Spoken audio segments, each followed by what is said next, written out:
Hello दोस्तों, SN study point में आप सभी का स्वागत है। हमने पिछली कक्षा में देखा था कि बहुपद का भाग कैसे दिया जाता है और उसके सहायता से भागफल कैसे पता करेंगे, शेषफल कैसे पता करेंगे और यह भी देखे थे कि क्या गुणनखंड है या नहीं है। अब हम लोग इस वीडियो में क्या देखेंगे कि बिना बताए थे हम लोग कि आगे हम लोग जब स्टार्ट करेंगे वीडियो तो बिना भाग दिए हुए हम लोग किस प्रकार से किसी का बिना भाग दिए शेषफल निकाल सकते हैं या चेक कर सकते हैं गुणनखंड है या नहीं है। तो आइए हम लोग आज इसी को स्टार्ट करते हैं।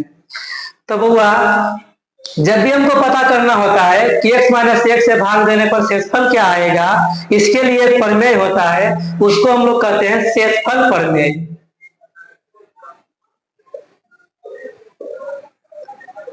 इसी का नाम है रिमाइंडर थ्योरम। इसमें क्या होता है कि यदि x माइनस ए से कोई भी बहुपद मान लो, उसको चलो मान लेते px, x माइनस ए से जब px में भाग दिया जाता है तो शेषफल बराबर होता है pa।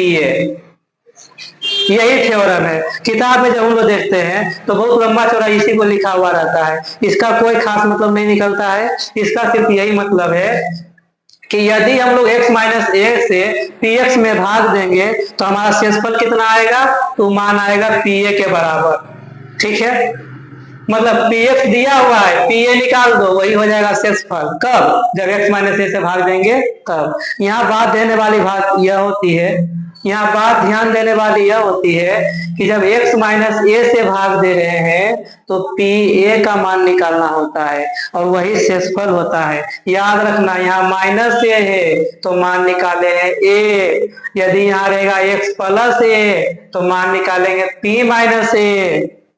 आया बात समझ में? तो इस रूप में तोड़ेंगे, x के साथ कुछ होना भी नहीं चाहिए। कोई कहेगा इससे 2x प्लस 3 है, तब की करेंगे? कहेंगे 2 से भागा दे दो, 2 से भाग देगा, आएगा x, यहाँ आएगा 3/2। कितना मान निकालेंगे?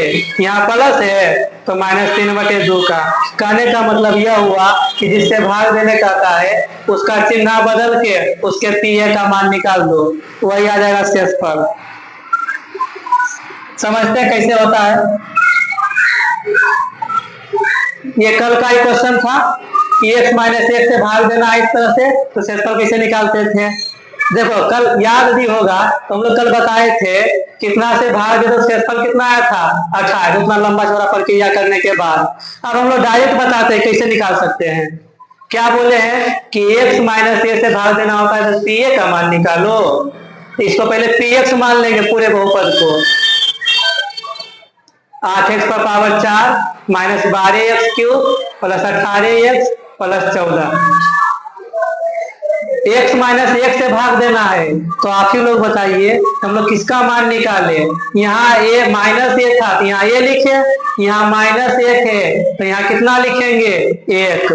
तो p1 का मतलब हो गया कि जहां जहां x है वहां वहां 1 रखो, जहां जहां x है वहां 1 रखेंगे।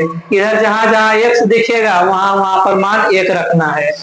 8 लिख देंगे पहले, कुछ नहीं तो गुना दे देंगे। x पर पावर 4 है, x को लिखो 1, पावर 4 है तो पावर 4 कर दो, माइनस 12। पूरा सेम उसी तरह से लिखना है, खाली जहां x रहेगा वहां लिख देना है 1।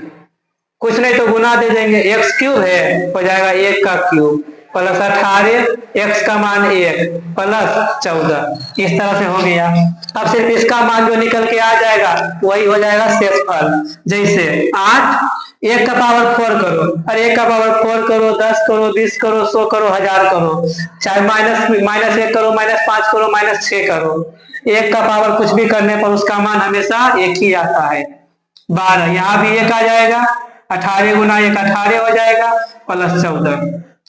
अब देखो 8 गुना 1 8, जोड़ दें, जो जिसमें प्लस रहेगा सबको जोड़ लेते हैं पहले। 8 प्लस में है, 18 प्लस में है, 14 प्लस में है, 18 8 26, 26 14 40।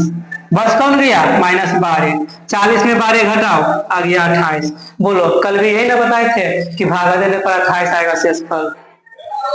इसमें कोई भी भागा देने का प्रोसेस हुआ क्या?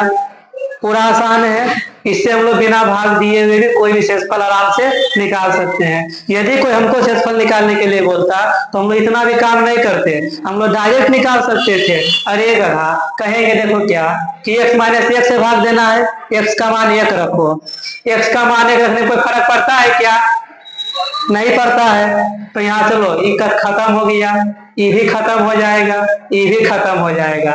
डायरेक्ट फिर इसे बना लो, 18 8 26, 26 14 40, 40 में 12 गया 28, 5 सेकंड के अंदर बना लेगा। तो कोई भी शेषफल हम लोग इस तरह से निकाल सकते हैं। भाग प्रक्रिया सीखना जरूरी है, लेकिन साथ में इसको भी सीखना जरूरी है, क्योंकि बहुत बार हमारे लिए टाइम का महत्व होता है। तो उस स्थिति में हम लोग इस तरह से शेषफल निकाल सकते हैं। यही होता है शेषफल प्रमेय। शेषफल प्रमेय क्या था? तो कुछ नहीं था।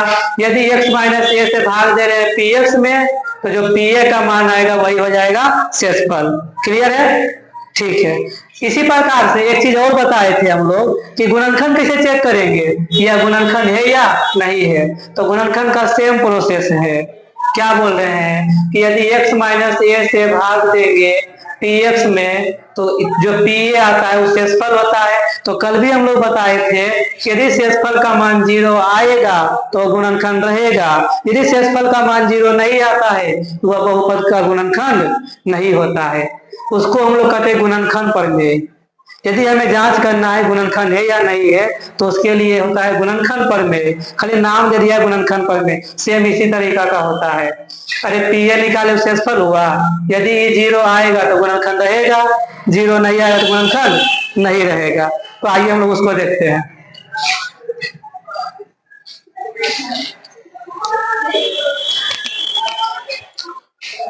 मान लो px कोई बहुपद है, x cube minus 6x square plus 4x minus 5। अब कोई कहेगा कि हमको चेक करना है कि x माइनस 3 इस बहुपद का गुणनखंड है या नहीं है। तो कैसे चेक करेंगे? तो इसके लिए नियम होता है गुणनखंड प्रमेय। गुणनखंड प्रमेय क्या कहता है कि x माइनस ए से यदि px में भाग दिया जा रहा है और pa बराबर यदि 0 आ रहा है तो x माइनस ए px का गुणनखंड होगा। ऐसे बोलेंगे कोई नहीं समझेगा। ठीक है, हम लोग इसको एक उदाहरण के माध्यम से समझते हैं। क्या कह रहे हैं कि x माइनस 3 जो है चेक करना है इसका गुणनखंड है कि नहीं। तो वहां नियम क्या बोला था कि यदि x माइनस ए से भाग देना है तो मान निकालो pa का। ये हमेशा गांठ बांध के याद कर लेना है। यदि x माइनस ए से भाग देने का रहा है तो pa निकालो, यदि x प्लस ए से भाग देने का रहा है तो p माइनस ए निकालो। x माइनस 3 है तो यहाँ मान निकालेंगे p 3 का। माइनस रहेगा तो प्लस करो, प्लस रहेगा तो माइनस करो, सिंपल है। जहां जहां x है वहां दे देंगे 3। x क्यूब है तो 3 का क्यूब, 6x स्क्वायर है 3 का स्क्वायर, 4x तो 4 गुना 3 माइनस 5। 3 का क्यूब कितना होता है? 27। 3 का स्क्वायर 9, 9 छक 54, 4 12 माइनस 5। प्लस वाला एक साथ जोड़ो, माइनस वाला के एक साथ जोड़ना है। 27 12 39, 54 5 59, घटाएंगे तो आ जाएगा माइनस 20। क्या pa का मान 0 आया? तो हम कहेंगे नहीं आया। इसका मतलब है कि x माइनस 3 इस बहुपद का गुणनखंड नहीं है। तो यही हमारा था शेषफल प्रमेय और गुणनखंड प्रमेय, जिसकी सहायता से हम लोग बिना भाग दिए हुए भी शेषफल और गुणनखंड को आराम से निकाल सकते हैं। ठीक है, क्लियर है? धन्यवाद।